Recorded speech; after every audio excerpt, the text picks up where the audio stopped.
Welcome everyone to today's BizSmart Lunch and Learn webinar. I would like to introduce today's presenter, Les Gutteridge from 101 System Works. Today's Lunch and Learn webinar will give us some great hints and tips and increase your confidence when using Microsoft Excel. Please take the opportunity during the webinar to post any questions using the function panel on your screen, and we will do our best to answer them at the end of the session. Les, now it's over to you. Afternoon everybody.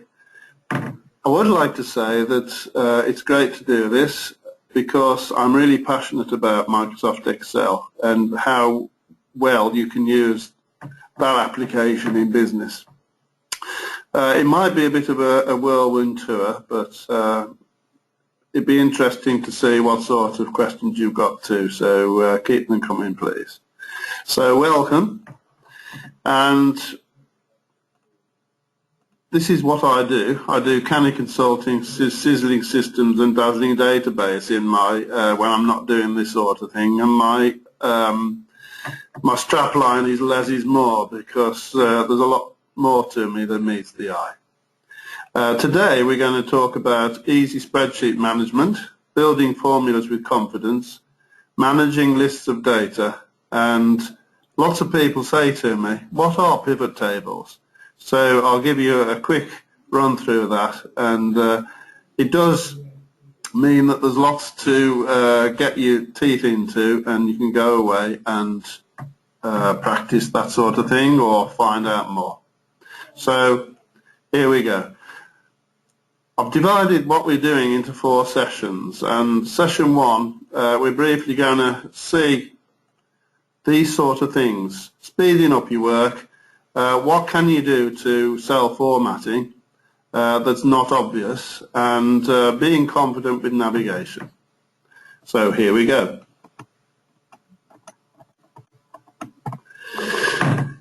On this spreadsheet there are several starting points, and basically my message to you on this one is don't work hard.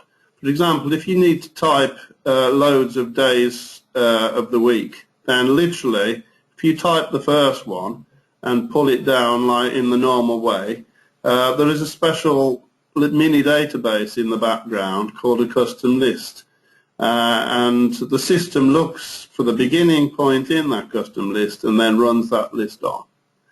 You can do the same with months. You can do the same with months in full, months in abbreviation, 3-letter abbreviation, and you can do the same in days of the week, which are written in full too.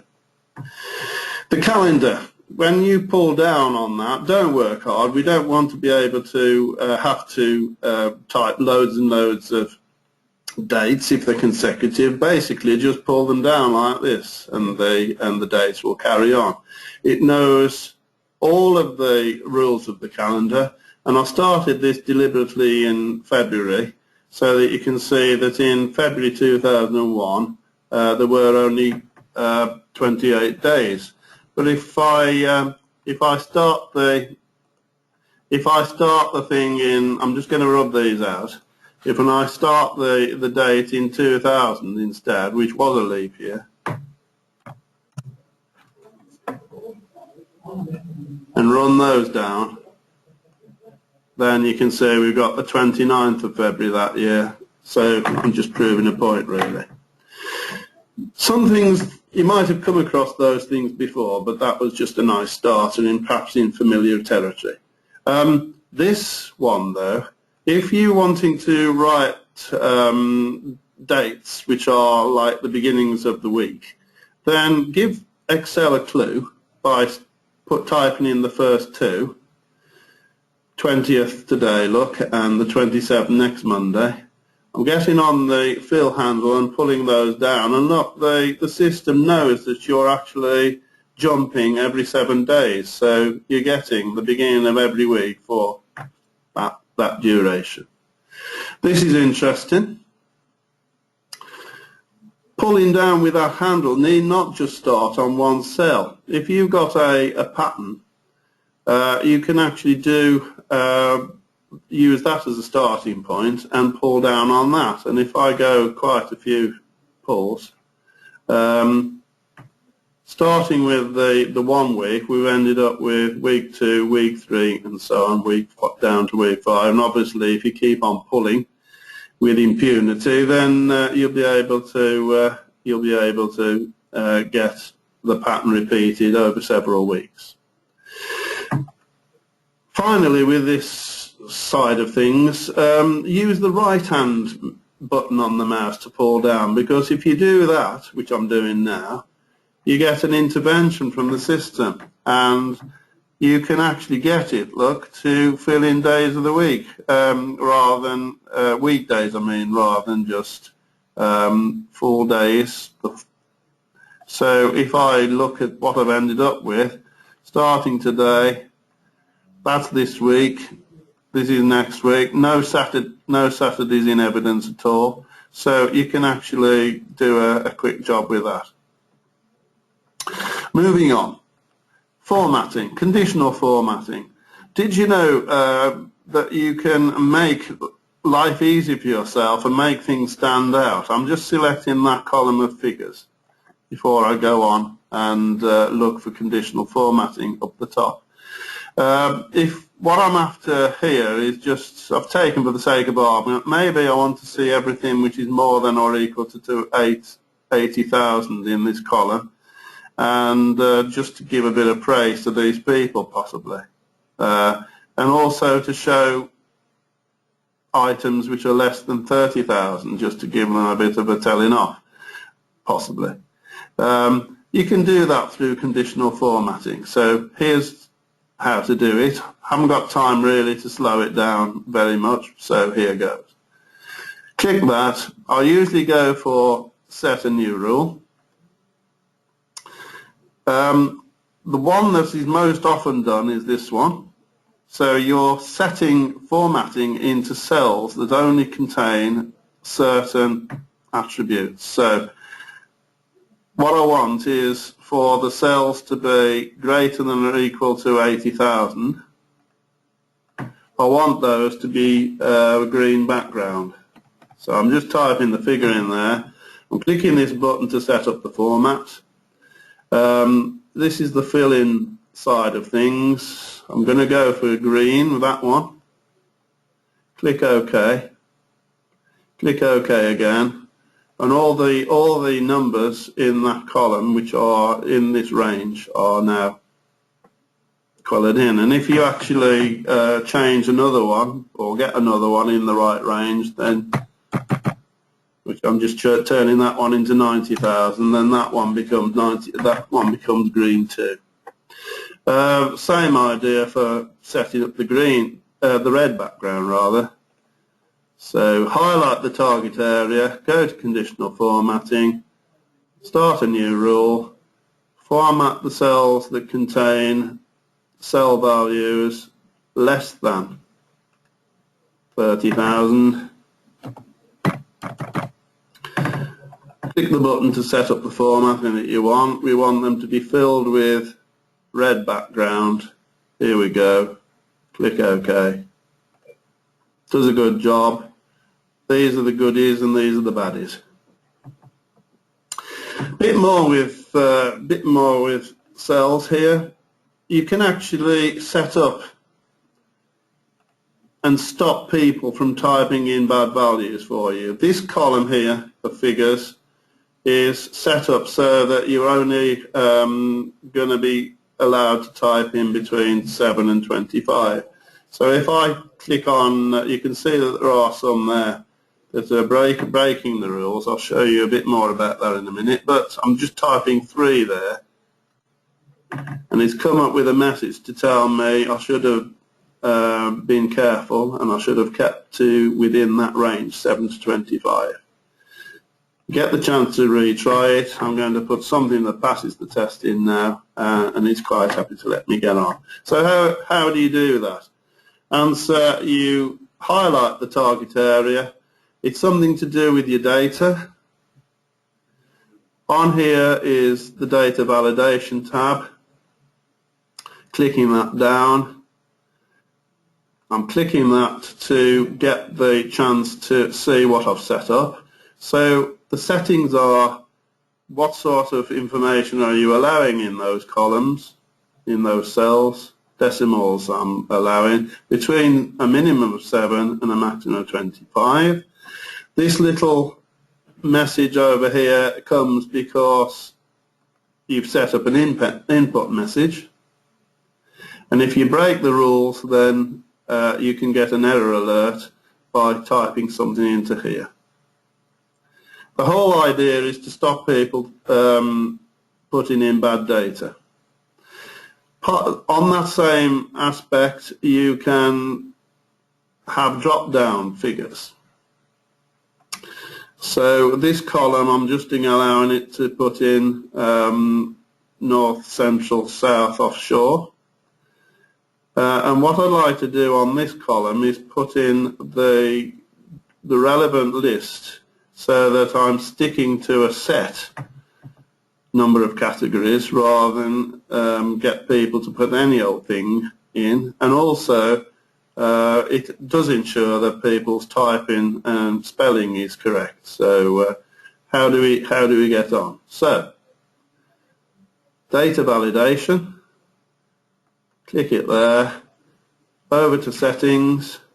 What am I allowing at the moment? I'm allowing any value. So what I'm going to do is I'm going to ask it to limit to a list. Where's the list coming from? I've already set that list up somewhere else on the spreadsheet, in the workbook rather. So we're talking about departments.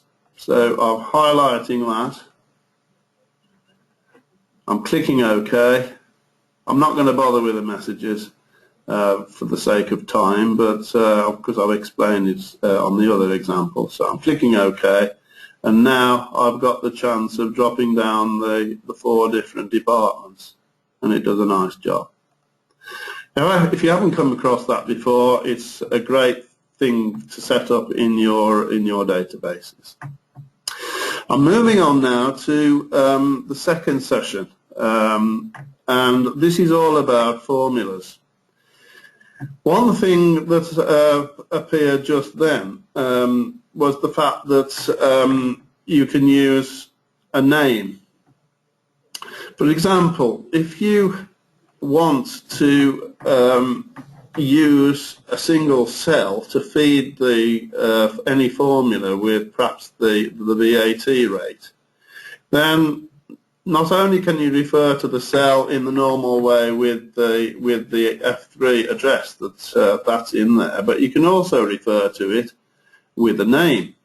And you set a name up for as little as one cell, or for as much as a complete column or several columns. So maybe I'd want to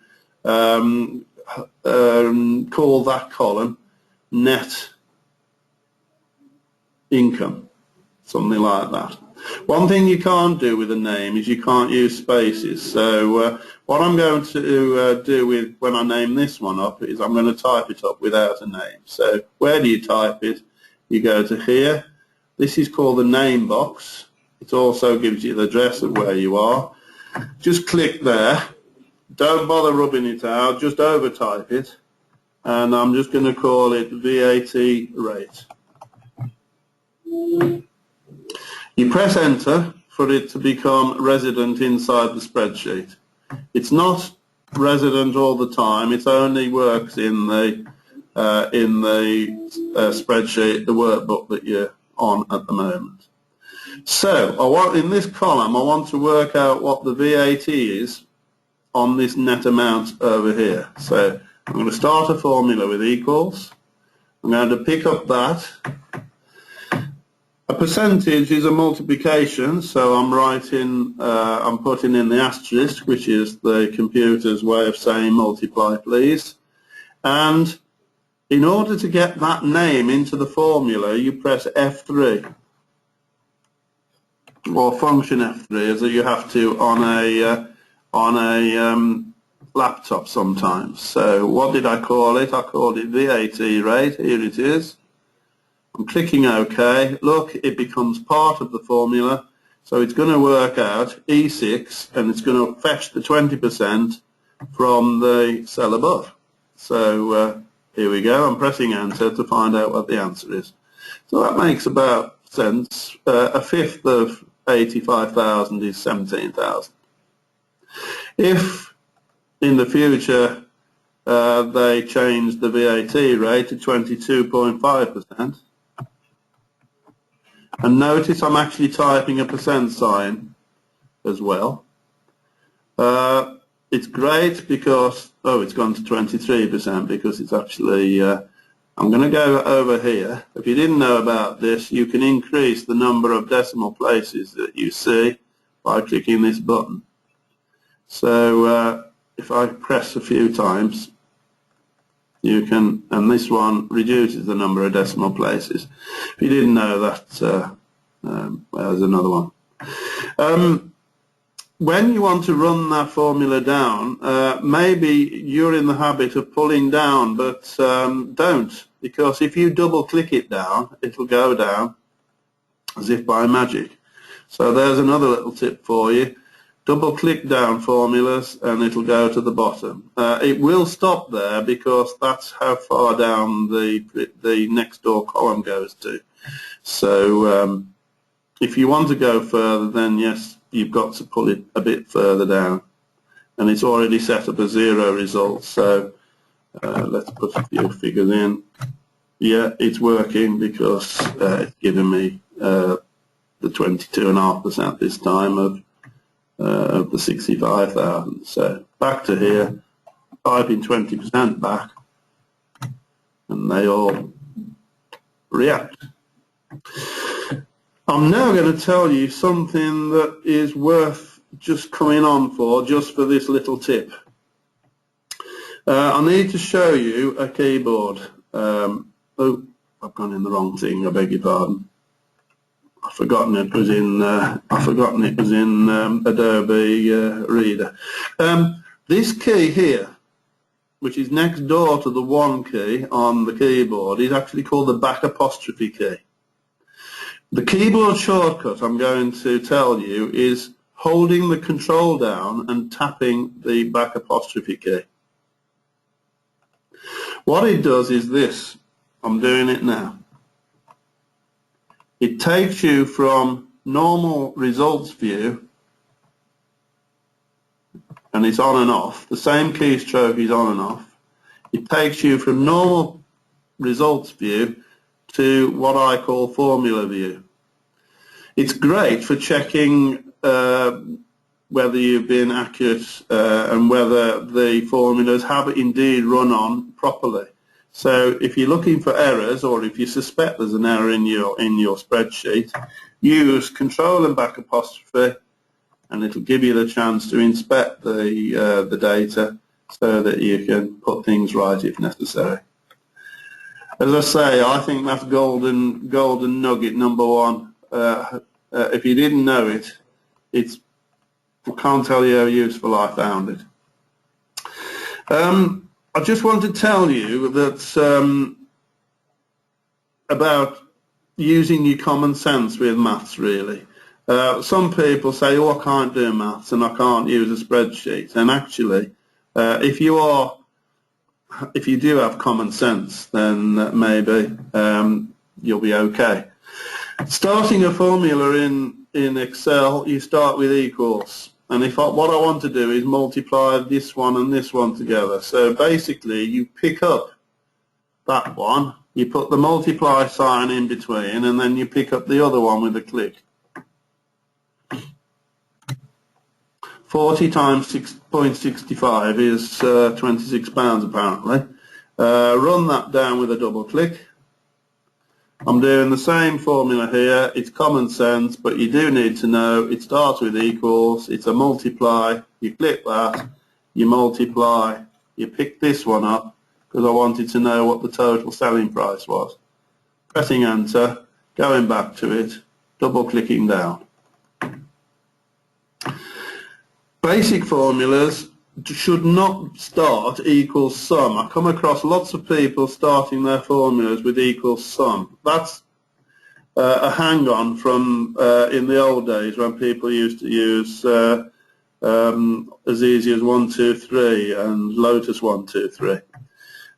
You just, if I go to the display of the formulas, you start equals and then you just pick up and use your common sense to do the maths.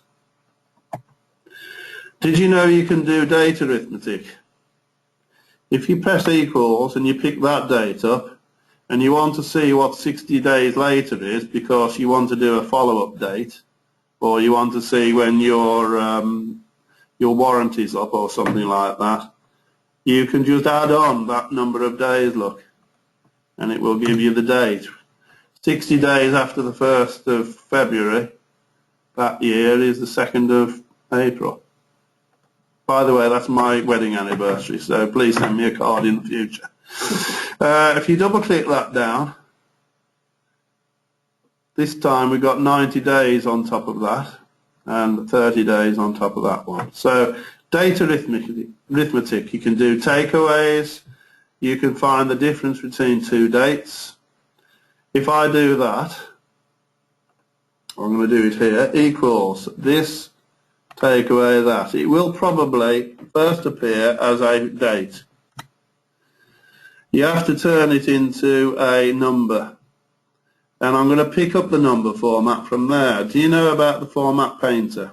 Click. Come back to here. I've picked the format from there. I'm clicking here. And it's now telling me there are 239 days between the date in 2007 there and the date in 2006 there. Quite a lot of little goodies there.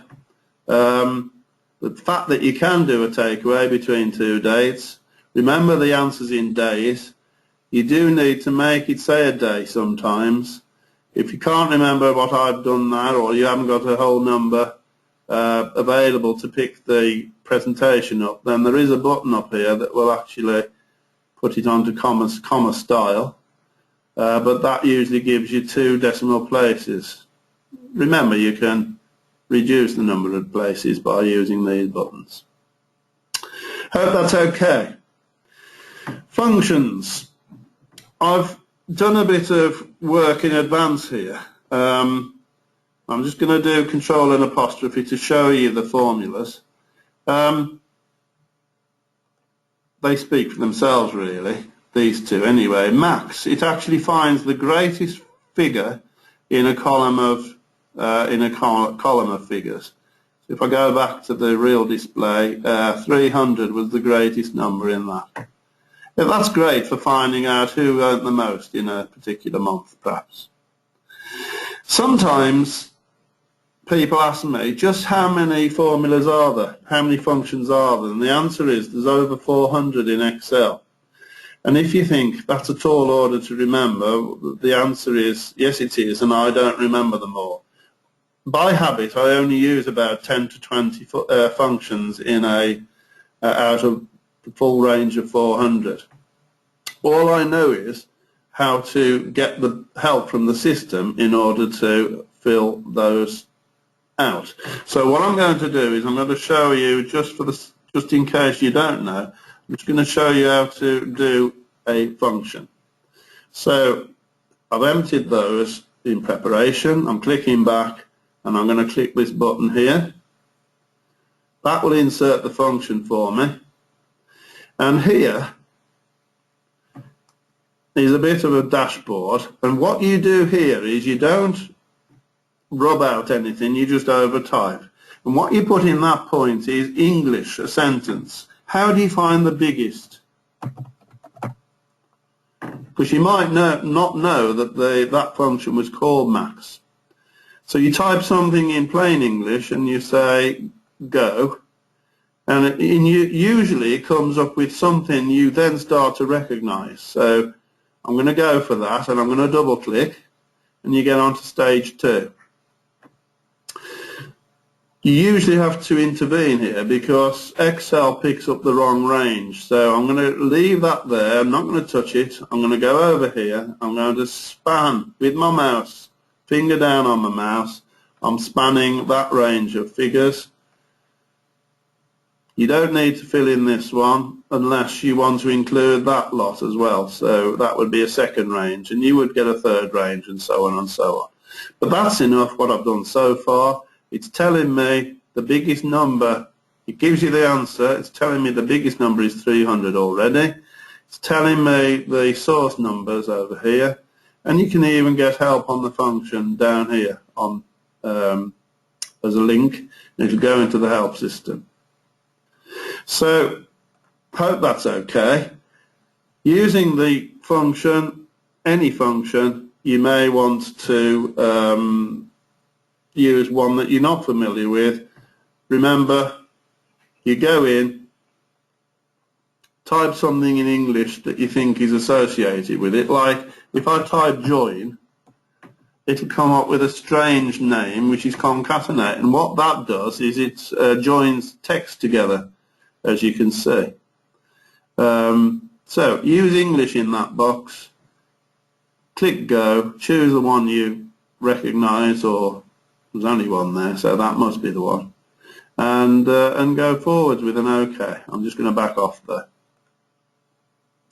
Why have we got this error message here? That's because it's finding the average down that column. There's no numbers, and so there's no sum. But when you try and divide by naught in Excel, it throws a wobble. So it comes up with that error message. It's a valid formula though. So I'm going to click there. I'm going to go to formulas. I'm going to click the auto sum, which will put in the row totals. It's given me now a load of pucker values, so it's now able to do the average of that column. So it was a valid formula in the beginning, but the bad thing was there were no numbers in there, so it was telling you loads of things. I haven't got time for much more on that, but because I'm going to go on to lists now, and I've got 3 minutes to do it in. So what I'm going to say to you though is that I'll be sending you this spreadsheet with lots of things completed. And I'll be sending you the presentation as well.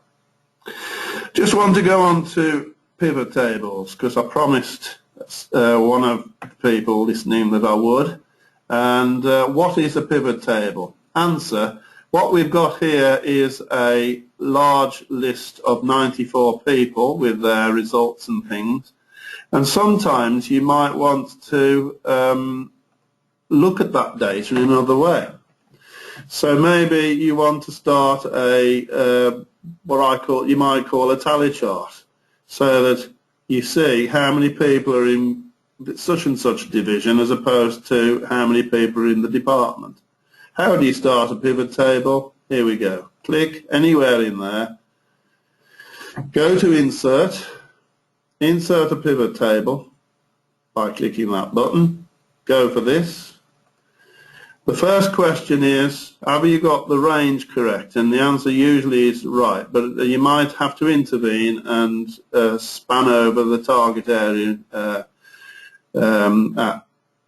will. Where's it going to go? It's going to go onto a new worksheet, so I'm going to click OK on that one, and it comes up with this. Just got something in my way that you can't see. Basically, you've got a table here with 4 hot areas, and I'm going to pull certain things from this list of field names over onto those hot areas. So division's going to go to here. It would do if I got my finger down properly. There we go. And notice it produces you a unique list of all 4 of the different ones. Department. I've pulled the wrong one, idiot. Well, that was a good mistake because you could see that you can literally pull that out and drop it into the blank space. So I should have gone for that one. Don't want to go. There you go. So creative, HR, marketing and training were the only 4 departments, and now I'm going to pull something in there to count up the people. So I'm pulling the employee ID. That stands for each person. I'm letting go now, and look how instantly it's counted up the people. Those fields have actually also appeared down here. And look, down here it actually says that it's going to account for that. But I'm pulling it out because if I pull the gross pay in there instead, it will actually do a sum look. And up here, it will actually add up the individual sums. Folks, surprisingly, I've been talking for half an hour. And we've come out of time, and I apologise for that. I've got loads and loads of goodies for you to see, so maybe we'll run another one in the future. Thanks for listening. Over to Caroline.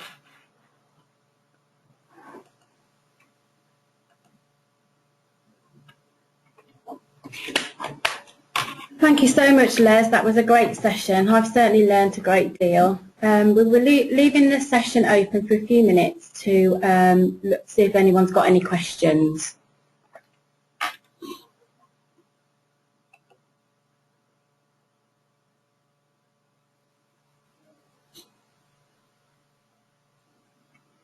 Okay, we have a question here. Les, have you got a list of the keyboard shortcuts that you are able to send us?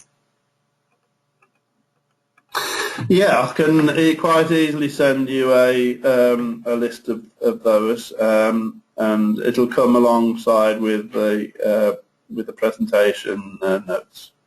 Great, thank you. Also, one more question then.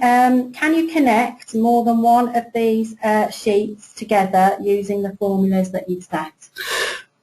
Indeed you can.